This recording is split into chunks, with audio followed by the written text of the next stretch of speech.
वडोदरा महानगर पालिका की ओर से शहर के विभिन्न इलाकों से अवैध अतिक्रमण दूर करवाने की कामगिरी करवाई जाती है। तब आज गोरवा ITI से लेकर पंचवटी तक के अवैध अतिक्रमण दूर करवाए गए।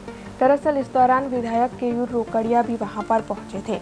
आपको बता दें कि 2 दिन पहले चाकू का घा मारने की दुर्घटना वहां पर हुई थी, जिसके बाद सानियों की पेशकश के बाद विधायक केयूर रोकड़िया की ओर से इस मामले में दखल अंदाजी की गई और गोरवा ITI से लेकर पंचवटी तक के अतिक्रमण पालिका की अतिक्रमण शाखा की ओर से दूर करवाए गए। इस दौरान पुलिस भी वहां पर मौजूद थी। जे प्रमाणे 2 દિવસ પહેલા એક લારી ગલ્લા ધારકના પુત્રએ 2 જણને ચપ્પા માર્યા હતા, બીજા લારી ધારકને અને સોસાયટીમાં પણ આતંક મચાવવાનો પ્રયત્ન કર્યો હતો।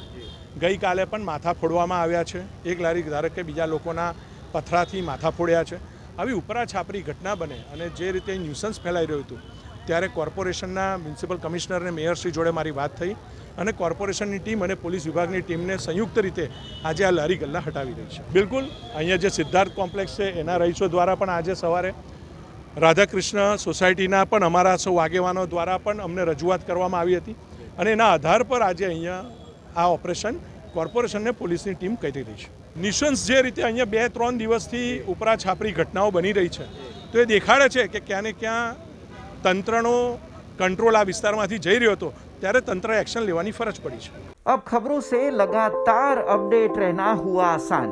BRG न्यूज आपके मोबाइल स्क्रीन पर आज ही BRG न्यूज की mobile app Google play store और ऐप स्टोर से डाउनलोड करें और खबरों से लगातार जुड़े रहें।